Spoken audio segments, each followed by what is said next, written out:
Hi, everybody. Pastor Tim here with a thought for the day. This thought actually came to me last night when I was laying in bed, and I reached over on the nightstand and jotted down a couple of words just so I'd remember it in the morning when I woke up. The story is actually taken from 1 Samuel chapter 30. David and his men had been out in battle, and their families were back in a place called Ziklag. And so David and his men come back to Ziklag to be reunited with their families. And as they come back to Ziklag, they find that the Amalekites had come while they were gone and had raided the town of Ziklag and had carried off captive, had kidnapped their families and taken all their possessions with them. So this was a pretty serious thing. David and his men come back to this unbelievable scene in Ziklag with everybody and everything for the most part gone. And they were distressed, to say the least. And we read in 1 Samuel 30, verse 6, these words.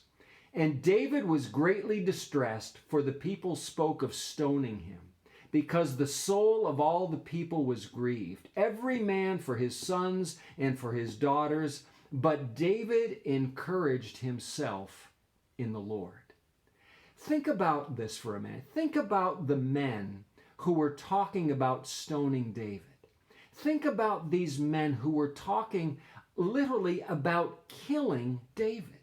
These were men that David had taken under his wings.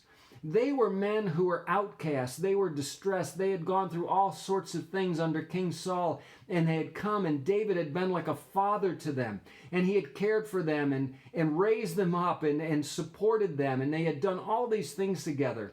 But they snapped at this point in time. They came back, they were weary, they were tired from being out in the field, and here they find that their families are taken away. They've been kidnapped.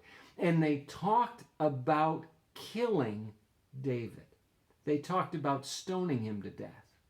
Now, if you know me, you know that I'm a big fellowship guy. I'm somebody, I believe in it, I preach it, I try to live it as much as I can, that we need each other. The body of Christ, we were meant to be together. We were meant to be in fellowship. We were meant to encourage one another in the Lord, to support one another, to hold one another up.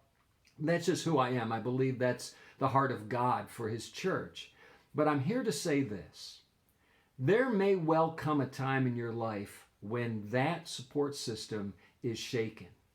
When the people around you, maybe they misunderstand you, maybe they turn their back on you. People are people, and people can let you down.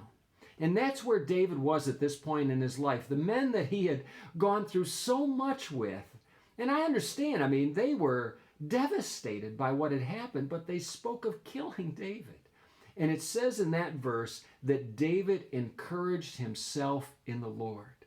Sometimes, friends, it's just you and God. I don't mean to say that I'm no Lone Ranger Christian sort of thing, but you understand what I'm saying. Sometimes we've just got to realize that God is that one. He's that one that has promised to never leave us nor forsake us. He is that friend that sticks closer than a brother.